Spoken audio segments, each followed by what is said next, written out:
Okay, well, let's go. Get that. Get to hear Kyla's voice. Yeah, she's been fighting the flu for a week, so she's not sounding her same. Right, right. Yeah. She's a trooper. She They got really flooded bad because they had a tropical storm out there or typhoon, and then on the heels of everything being destroyed and wrecked like a hurricane around here, she got the Jesus. flu. So Right she's on had a top. rough 7 days. Not dealing with enough, right? No, exactly. You know how it goes. When it rains, it pours, right? Yeah. Mm. Yeah. All right, Asai, let us know when we're ready. Yes, but we're already live. Okay. All right. Great. We're live. All right. Well, welcome everybody. My name's Jeremy Beeland. We have two awesome people here today to basically go live here at REI Freedom because they have some great stuff to share with you guys. Mike Vigian and Matt Bowen are partners in crime out of Rhode Island. Do not mess with these guys out in Rhode Island. They are the real deal. They know some serious players down there as well. But these guys are serious players. They're relatively new to our coaching program. Only been with us about 4 months. They officially closed on their first deal. Found out yesterday during a coaching call that they have their second one assigned. And they have a bunch of appointments this weekend, and they are just hitting the ground running. Got massive momentum, which is amazing. They are not new to real estate because Mike works as an agent, but they are new to off-market acquisitions to some extent, at least for themselves. They've worked with some other people in the past in various roles, but now they are partners in crime. They do an amazing job getting properties direct to the seller, and we're going to deep dive their very first deal that they did under our coaching program because it's an incredible story that I can't wait to share with you guys because there's a lot of lessons in there to be learned. So, but before we get into that, I'm going to just have you both introduce yourself real quick. Mike, we'll start with you. If you could tell us a little bit about yourself, that'd be great. Yeah, my name's Mike. I been interested in real estate a long time.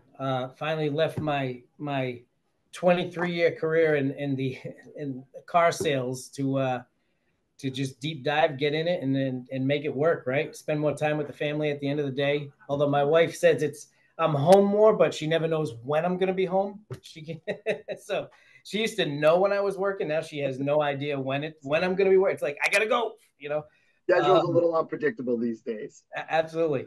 But wife, 4 kids, just living the daily grind and trying to. I got a couple of the boys who every time a little bit of momentum goes in real estate, they all want to do it when they get older. So I kind of bring Love them it. around, show them around. I love it. Yeah. Get them going early. Awesome. Awesome. Awesome. Well, thanks for your introduction. And Matt, let's go with you, brother. Tell us about Yeah, yourself. absolutely. Thanks, Jeremy. Matt Boland, from Rhode Island. Obviously, like Jeremy said, I've got a family, 2 young kids myself, and I've been friends with Mike now for maybe 30, 35 years. Wow. Up there. I've from time to time would hear of what he was doing in the real estate business here and there, but, had lost my job about a year and a half ago and then, really caught on with Mike and just really latched on to learn more about what he was doing and, got exposed to this great world of wholesale real estate. Love it. Love it. All right. Before we get into breaking down your very first deal, I just want to ask each of you personally, like, so, investing into a coaching program is scary. Investing into off market wholesaling companies is scary. A lot of people get really nervous. What made you guys, have the courage to, pull the trigger and get it done? We'll start with you, Mike. Yeah, so I was actually at REI, right, when you spoke there, um, and you hit me good. You're a great salesman, um, Thank but you. but at the end of the day, a better coach, right? So I Yeah. feel like between with all the different people you have in your system, where the weekly calls with Dan is excellent, learning acquisition and how to overcome objections and different word tracks, and getting to talk with you about dispositions and then all the people in the group that you can work with and it's I think you definitely you are the reason why I probably pulled the trigger because we talked on the phone afterwards. And actually Shelly, because while everybody was talking to you at the meeting, I just went and talked to him. And I'll Yeah. talk to his wife, and then I'll know what kind of guy he is. And she helped sell the program too. That's for sure.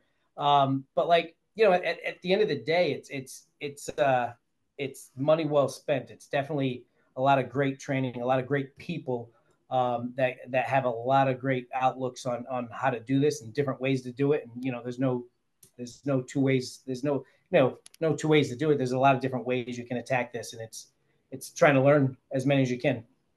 Sure. I love that. Thank you for saying that. So Matt, like, what made you like go in on wholesaling and start this journey? I mean, that's a pretty scary, bold move, especially when you have two young kids. A lot of people like, I don't know, the market isn't quite right. The interest rates are high. Yeah, it is. And, Jeremy, you're right. There's certainly a lot of mistakes that you can make, right? A lot of pitfalls you could potentially step into, but it goes back to, Mike and I, we may look young, right? But we're really not too young, and we're experienced. And we know, even from other industries, that there's really value in, industry specific experience. So coming into something like wholesale real estate, with all the potential issues and problems we could walk into, it makes a coaching program like this even more valuable, and so we saw the need for something like that, as opposed to going through the process and making all those mistakes for ourselves and falling into those pit holes, so to speak. Love it. Well, I appreciate you guys, trusting in us to, guide you and steer you, which is, it's a great honor for us. And obviously, we can teach you everything, but you guys have to be the ones actually doing the work, and you guys have definitely done the work. So you've been in the coaching program. I think you're in your 4th month now. You're, like I said, you closed one deal already. You have your second one assigned. Let's talk about this first deal, because there's a little bit of a roller coaster, up and down and stuff like that. But a lot of great lessons in there. So, I don't know which one wants to start, but if we could talk about, like, tell us how you generated the lead, what that initial conversation was, that initial appointment. Let's start the story there. Sure. You want to go first, Matt? Or? Well, you want to get into basically the lead, how it started with another house, and you kind of initiated the conversation with her, and then we went on the appointment together. But sure. So it was a PPL lead, and PPL meaning pay per lead, right? Pay per lead. Yep. And it was originally on. So the seller owned her house and then two other properties. And the lead was actually on a different house. The lead she put in was on a different address. So went, talked to her about it, tried to make an appointment to see it. She's got a tenant in there. So she was going to have to check with the tenant to find a time that worked with the tenant. So I took a drive by. House looked pretty nice. What kind of house was it, Mike? It's a single, that house was a single family, single family house in West Warwick. So, talking to her a little bit, reached out to her. Hey, did you get a chance to talk to the tenants? Like to get in there, blah, blah, blah. Then she just sends me a text. Well, I'm not interested in selling that one. Here's an address of a house I want to sell. Okay. So she gives the new address, which turned out to be a 3-family house with a 4-car garage built off the back, all connected, but built off the back of the house. There was more garage than house. There's 1,350 square foot of garage. Wow. So come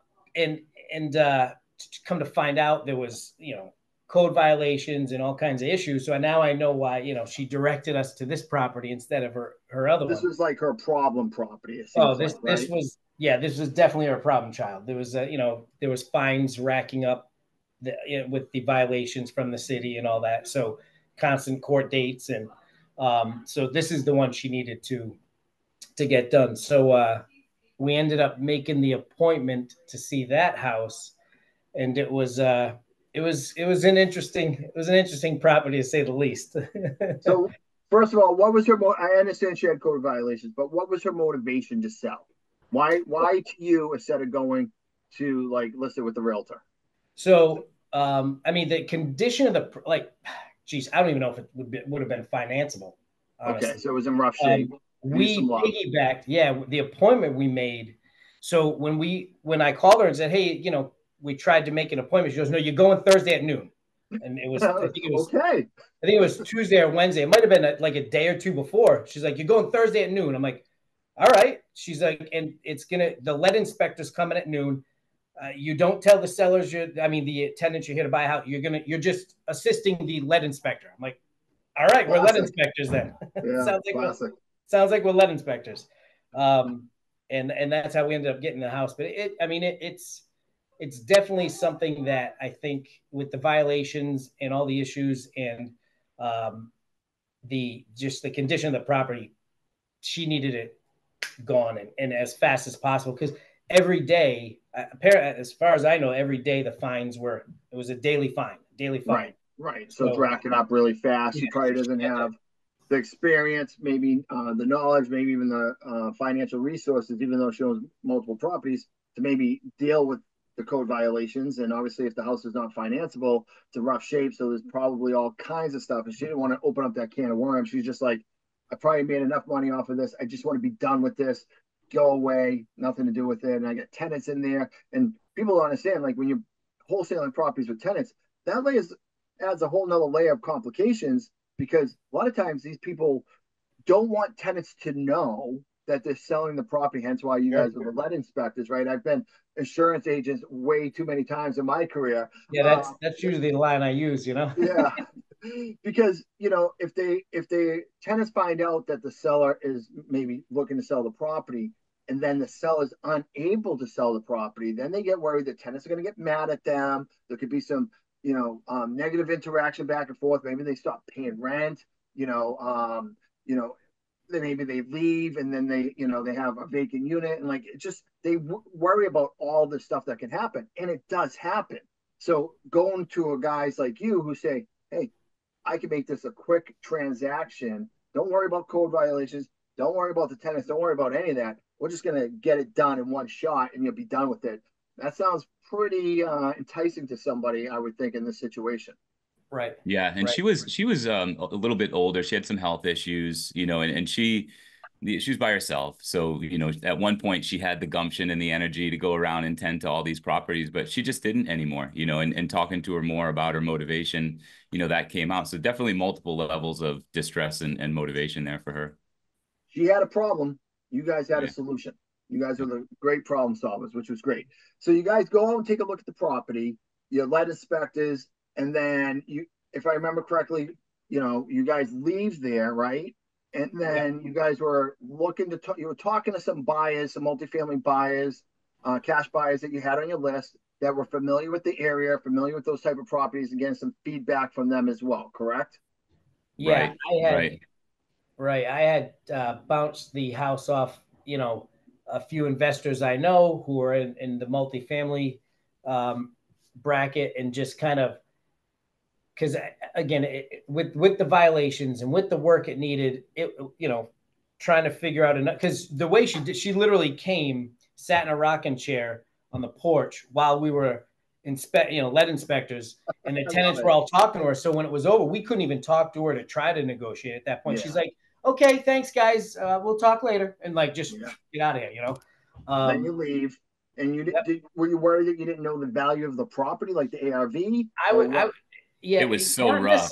Not necessarily the ARV. The ARV I could figure out, right? Okay.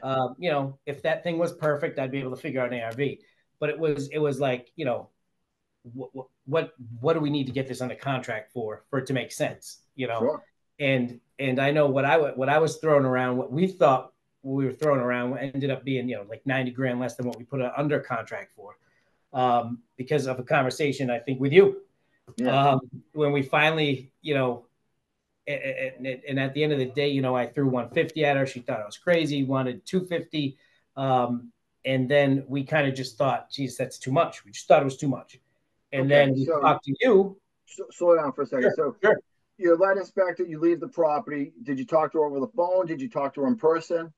So I had done that part over the phone, just kind of made the initial. So you're talking over the phone, you're talking pricing, and you anchored low at 150 because you thought house needed a lot of work. She's no way. I need to be at 250. And then you guys were kind of at just basically stalled there, right? She wanted 250. You guys, if I remember correctly, didn't think you could get the number done at 250. You thought it was way too high, correct? Yes. Yep. Okay. Right, Matt? I mean, we both kind of. Yep. Okay. So this is when we had our conversation, right? And I think this is a valuable lesson. I'm glad we're going to get into this part. So, at 250, you're stuck there. We have a coaching call. You tell me about what's going on, and let's share how that conversation went.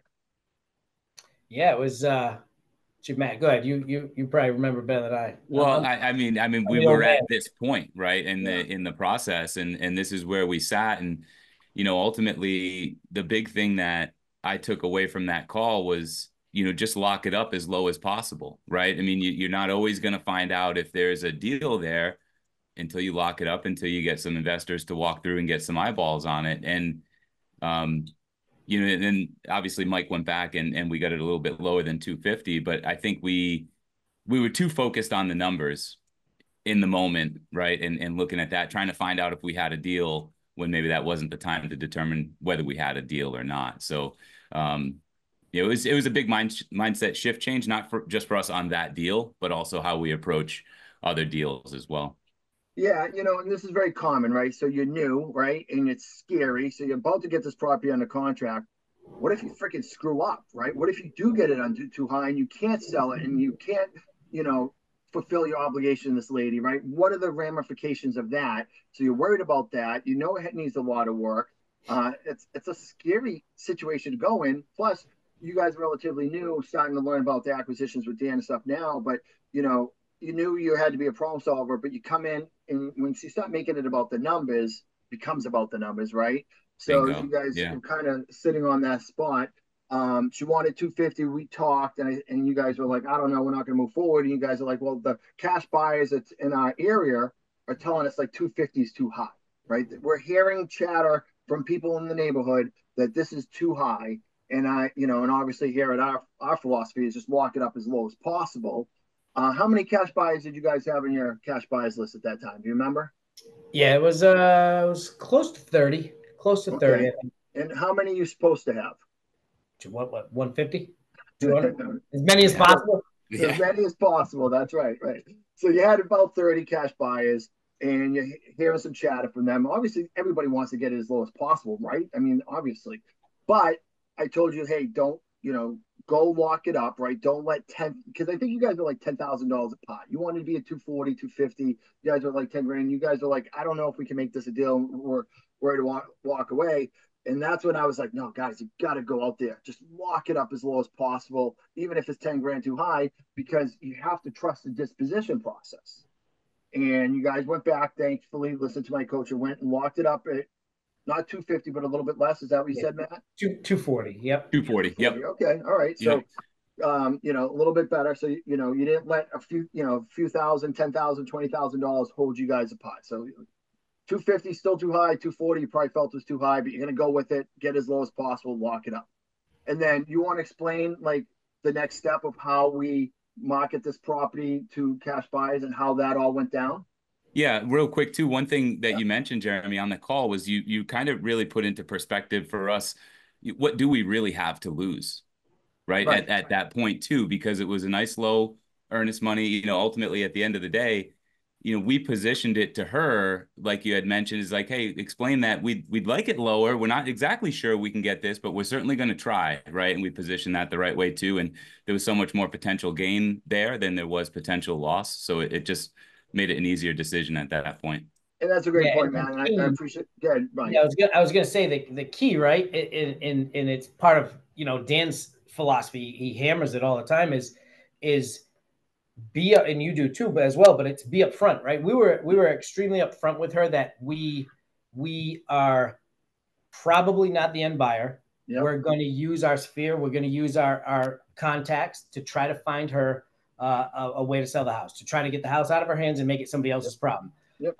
So the whole time it's like, she knew we were going to, once we figured out what we were going to put on a contract for, we're going to bring it to other investors and make some money. So, and that made it a lot easier when, with that, because she knew, we're going to make a few bucks here, while we move it on to the next investor. And did she care that you guys were going to make money and sell it to somebody else? Nope. As long as she was getting her number, as long as she was satisfied with her number. As long as you can get the deal done, provide that certainty and get to the number. And I love how you guys, prepped her by saying, hey, listen, I don't know if we can get this number done, but if you're really stuck on this number, we're going to try, but there's no promises. So if you try and it doesn't happen, then it's easy to go back, especially when you're being open and transparent, which you should be. now she's rooting for you. She wants to work with you, and Mike, you probably heard about this in my story, right? When I had to do my first deal, I had to do like 3 price reductions. It was Right. the open and honesty to do that. And they they want you to succeed as much as they want the deal to get done. So, if you came back and said, hey, we can't get the number done at this number, you would have had some numbers from your cash buyers at that point where you could have said, hey, listen, we need to at least be here. And she would have said, no, I'm going to continue to rack up code violations, and I'm going to try to find another cash buyer. I'm going to try to find a realtor or whatever and open up that can of worms and have another lead inspector see the house. Or she says, hey, listen, if you can get the deal done in a couple of weeks and get me, and that number works, great. So it's either reduce it or cancel it, and that's it. But in this case, you didn't have to do any of that because you guys ended up getting the number. So let's talk about how you got that number. What do you mean, like how we put it out to the world, or? Yeah. So you have the property under contract. Yep. Now, did you have to show it Yes. to one buyer, 5 No, buyers, so 5 buyers, we all set buyer up inspectors? Yeah, right. Well, yeah, that's the great part, right? So we set up a walkthrough date and time, and we pumped it through the investment groups here in Rhode Island, through our buyers list. Marketing the crap out of it. Yep. Putting it everywhere. And we ended up, and I told her, like, please make sure the tenants know we're going to have a lot of people come through. There's going to be a lot of investors coming through. They might have their contractors with them, yada, yada, yada. But for an hour, it's going to be a zoo. So if the tenants Love that. It's going to be a zoo. It's going to be a circus. Right. Oh, yeah. So if the tenants could leave, that would be great. Yeah. But she ended up instead telling the tenants that she hired us to bring through contractors to get quotes on the work the house needed. Like, you're open and honest, but she's not. Yeah. We did our part. We did our part. So the tenants, at some point, when you got guys in all dressed in suits, or somebody with a driver and an earpiece in, and you Not contractors, especially in Rhode Island. It's fantastic. So it was, one of the tenants kind of pulled me aside and was like, "Can you just be straight with me, man?" I'm like, it's definitely not a bunch of contractors here getting quotes. You can tell. And people are talking to their contractor about, people aren't dumb. So but even to your point about earlier about, when tenants are involved, how tricky that can be. So here we are. I believe our showing from 12 to 1. Yeah. Right. Yep. And here it is, 12:02. Okay, it's 12:02. We already have some investors starting to walk the property. I'm sure. And here's 2 tenants screaming at each other, about to throw blows. I'm like, what what is going on? This is gonna make the value go up. Now, I mean, you've met me. I'm like this super huge 5'5", 5'6" guy. Just huge. I'm just super intimidating, right? So I'm like, guys, can you guys do this like in an hour? Like whatever you want. Can you guys please? I'm checking investors in, and Mike's the referee at this point. Yeah, I'm like, Matt hears it, so he's trying to get the investors to go around this way, and I'm trying to tell these oh my god, what a shit show! It was crazy. So they finally, the one guy looked at me, he's like, fine. He jumped in his car and drove away. I'm like, thank God. So he left, and we were able to continue on with the. But I was like, this is how the first one's gonna start right now? Are you kidding me right now? They all go like that to some extent. And, this is another lesson for people listening to learn. Like, it's never going to go smooth, right? There's always going to be these unexpected things that go, even if it's not a tenant owner occupied thing, something could go wrong. All of a sudden you find out that, the place was left unlocked and there's a squatter in there, or, a tree fell on it between like last week and this week. Like, all kinds of crazy things happen. And I've seen a lot over the years, but you have to just go with it, right? And this isn't anything I can coach you guys. You guys are at that moment. You have to just figure it out and navigate it. One thing that, we recommend when it comes to tenants, and of course, this helps when you have a seller that's being a little bit more transparent in the situation. You can always go and offer them like Dunkin' Donut gift cards or something like that, or some lunch to get them out to say, hey, listen, I know it's an inconvenience. We'll just go out for an hour. Here's some stuff. Go ahead, Mike. Well, here's why I'm laughing, because I had mentioned to the owner, I said, hey, can you let the tenants know? And I'm going to get 3 $50 Visa gift cards. And, you know, if they're cooperative, like at the end of the hour, I'll give them and this goes back to the transparency of us, maybe. I'll give the tenants a $50 Visa gift card if they could just, get through the hour. And she's like, don't do that. Just give me the $150 gift card. So needless to say, I went at the end of it. I gave each tenant the $50 gift card. They were super appreciative. They were extremely appreciative. And I love that you shared that because, I was talking yesterday I did a live here and was just talking about this is how you build a reputation of being a good person in your area. Now, it sounds funny that you may never see these tenants again, but you guys plan on doing investing in the next 5, 10, 15, 20 years, I assume, throughout the Rhode Island area. There's a good chance that these tenants are going to probably be in other properties that you may come across down the road. And maybe they have a seller that's a little bit more transparent and says, hey, I need to sell this for a cash buyer. They may remember you, right? Or they see you coming to another house and they're renting again. Yeah, come on in. You have any more gift cards? Come on, I'll show you everything, right? Those things matter. And and even if it didn't, it was the right thing to do because you're inconveniencing people for a day and it's a pain in the ass to have a whole bunch of people just trucking through your house. So I appreciate you sharing that. So we talked a little bit about the showing, 12 to 1, right? In our philosophy, we call that an inspection walkthrough. It's more like an open house style environment, right? We do a one-time showing for the buyers. This is it. This is the only time you can get in to do your property, see the property, do your due diligence. So lenders, contractors, inspectors, whoever you got to bring, this is it. There is no other time. And it drives all the traffic there, and we market the crap out of it. And you have a ton of traffic, I assume? Yeah, we had 25 RSVPs from investors to the walkthrough, and we had 12 investors show up. Some of those groups were 2 or maybe 3, but 12 total investor groups show up. That's amazing. So you have a ton of people walking around. They see everybody else there. It's an off-market multifamily deal that doesn't come by very often, and they're getting antsy, being like, "Oh my God, we're gonna have to fight to get this, right? Because I want it. It's a nice property, blah, blah, blah. I can see all the potential of it." And it creates a feeding frenzy, which it seemed like that worked pretty well. So you guys get all 12 groups of 24 people, 25 people. I mean, that's a lot of people walking through your property. Shut it down in an hour. What are the next steps from there?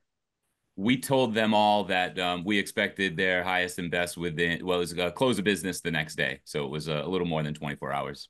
Okay. And the close of business day comes the next day. How many offers did you guys get? Well, we did send out a reminder probably that mid-afternoon and let them know again. And I want to say we probably had 4. Mike, correct me if I'm wrong, but I think we had 4 offers. Well, you got 4 and I got 2 through 10. So I think it was 6 total. Okay. Wow. Okay. Or 5. Maybe it was 5. Because I know you were handling that, but then I was getting a text for a couple. So okay, so you got 5 or 6 offers. A lot of people in wholesaling don't even have 5 to 6 buyers, and you guys have 5 to 6 people placing offers on it. And now, how much more now you had the property under contract for $240. What did you market it out to the buyers at? $259. $259. So you put it up $19,000 over contract price. Yes. All right. I would have told you to put it over $4,900 over contract. I know you would have. That would drive even more traffic there. But obviously, then you guys were at a good enough number. It was funny though because you guys said earlier in this recording that you thought 250 was too high because you were hearing chatter from buyers that 250 was too high. Yeah, marketing at 259.9, which is 10 grand more than what you guys are afraid that was too high, and you had 12 groups of investors walking through the property. Yep. So what does that tell you? Just lock it up as low as possible. Bingo. Awesome. Well, everybody's going to want to know. So at the end of the day, you accepted an offer. Sure. What was that offer? Well, one of the key things we did too, before we get to the number, is when we collected all of the offers, we were sure to send out the reply text. Are you sure that's your best offer, right? And ultimately, and did they come back with higher offers as a result of that? We did end up having some up their offers. Yep, absolutely. Yeah, all these little ninja tricks. This is Yep. why we're not CBEs, right? We're like the opposite of CBEs, and that's a cash buyer employee. So if you only have 3, 4, 5 cash buyers, you're basically the little running boy, the little bitch. No, sorry about the language, but that's what you are, and they're going to beat you down on price. You guys have the power over the big, bad, scary cash buyers, and you're squeezing them for every penny rather than them squeezing you. It's a great feeling to have. Yep. Yeah, and it is, and at the end of the day, too, right? It's like a mutual respect, right? Yeah, of They course. they need us, we need them. So at the end of the day, we ended up with two offers that were the two highest offers were the same. Yeah. And just in with my experience, the one we ended up taking was just an investor I've known for years. Like I've known the guy for since 2008. So Wow. I know what he does. I know, and he so when it came to all right, these are our two highest offers. They're both the same. It was kind of an easy decision for us to pick them because it was I know he closes. I know Right. him and his. I So know they you didn't close. know the other guy. This guy provided certainty. If all things are equal, we're going with the sure thing. We know this guy's going to get the deal done. Sure. We were able to put on a contract for 280. So or 280. So sign it. Yeah. you signed it for 280. You had it under contract for 240. That is a $40,000 assignment on your very first deal. Is that right? Yeah, not Yes, bad. sir. Woo! We'll take, we'll take it. And Coach Sean Cole will do bam, ring that bell, ring the victory bell. I love that. Right. So $40,000, Right. that's amazing. And obviously you've built a relationship with this buyer now. You know, he had no problem paying that price, which is great. He provided you certainty, and you have a good relationship with this guy going forward. So I think it's probably safe to say that you guys will probably do more deals down the road together. Is that safe to say? Yeah. Oh, for sure. Yeah, But love it. yeah, we're kind of this second one is assigned to him. So Is yeah. going to him. Oh, so you got Yeah. two deals from you already. All right, all right. Do you want to share how much the second one is for? Or is it too soon? Not yet. I'd rather Okay, get I don't to. blame her. I'm I'd rather. superstitious. Let it close. I want That's to right. get it. Yeah, exactly. Right. Let it close first. But $40,000 on your first deal. So you're sitting at the rye rig with me. You're thinking I'm going to go all in on this. You go to get this deal. The buyers are saying it's too much money. You're like ready to walk away. Just think it's not going to turn out to be anything at all. Next thing you know, I'm like, guys, you got to just go lock it up as low as possible. You lock it up as low as possible. You have enough cash buyers to drive enough traffic there, and that was enough to get you a $40,000 assignment on your first deal. Guys, I didn't make $40,000 for like my first 5 deals in this business. You did it one deal. It's amazing. That's a lot of money.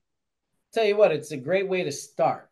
When Yeah, I would I say don't know so. I don't know if they're all going to be that good. Hopefully, some are better, but it's a great way to start because it Yeah, definitely refuels the engine. It definitely sure. gives you that confidence you need that it's very doable. So it's a great way to start your first one. Yeah, I mean, obviously the money's great, but now you guys know, like proof of concept, you could do this. And obviously you've done it a second time already. It hasn't closed yet, but you're already getting close to do it your second time. And the way Matt's going, he's probably going to have another contract this weekend. Knock on wood that happens. But I mean, you guys know, what to do now, which is a pretty awesome feeling. Like you guys are legitimately wholesaling properties now Yeah. within Absolutely. 4 months of getting started. Yep. And you mentioned earlier, Jeremy, you talked about the story, right? The property or the buyer having a story. And I think sometimes, at first we were maybe, oh, here's another story.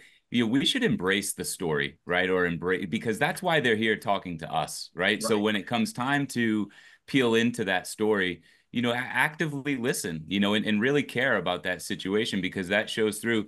One of the things that Dan says all the time, it's never about the house. It's No, never it's about just the a house. commodity. Right. And at the Yeah, end of the day, the more we can keep the attention off the numbers, off the house, and on that story, on the buyer, or on the seller rather, the better off we'll be. But going into it at first, it's not the approach you'd think you'd want to have, but it really is. Embrace those stories, and those are the ones we want at the end of the day. Yep. If you make it about the numbers, typically you will lose more deals than you ever get. It's just, it just puts everybody in a position of like defense where you're just fighting each other. Nobody wants to give an inch, but get rid of all that. Let's just be friends. This may not work for either one of us, but at least let's be friends and let's see what we can do to help you. And at the end of the day, it doesn't work, I'm still going to provide value for you. And sometimes that comes down the road as just another referral to somebody else or a recommendation. That happens a lot. So awesome. Well, I appreciate you guys sharing your story. So with everything that you've gone through, can you guys share some, as you've had some time to reflect, some things that you maybe learned from this personally that you plan on implementing, going forward to continue to improve as you guys get going? Yeah, absolutely. I think our mindset and approach, like we said, just lock it up, and peel into that story. I think that was one of the biggest lessons for us is you're not going to find out if you have a deal until you have the investors walk through and really see what you get there. Love it. Mike? Right. No, I was going to say, stay away from, because that's what we, not just on this one, when we went and looked at a few other properties before that, analysis paralysis, right? Yeah. And that's where we were kind of stuck for a little bit. And it's stop worrying about the numbers. Stop overanalyzing numbers. At the end of the day, just, have the conversation, build rapport, figure out what you can put under contract for, and let it rip. I love that you say that, Mike. I don't know if there's anything more in this industry that kills more deals than analysis paralysis. Literally, it prevents people from getting in the business, prevents people from getting deals. Everybody wants what I call like the unicorn, right? This mythical creature of perfection that doesn't exist. There is no perfect deal. There's no perfect time to get in real estate. There's no perfect anything. But, you guys obviously took action. You had a little bit of analysis paralysis there. I probably caught, a little bit of fear-based analysis paralysis, but you guys pushed through it.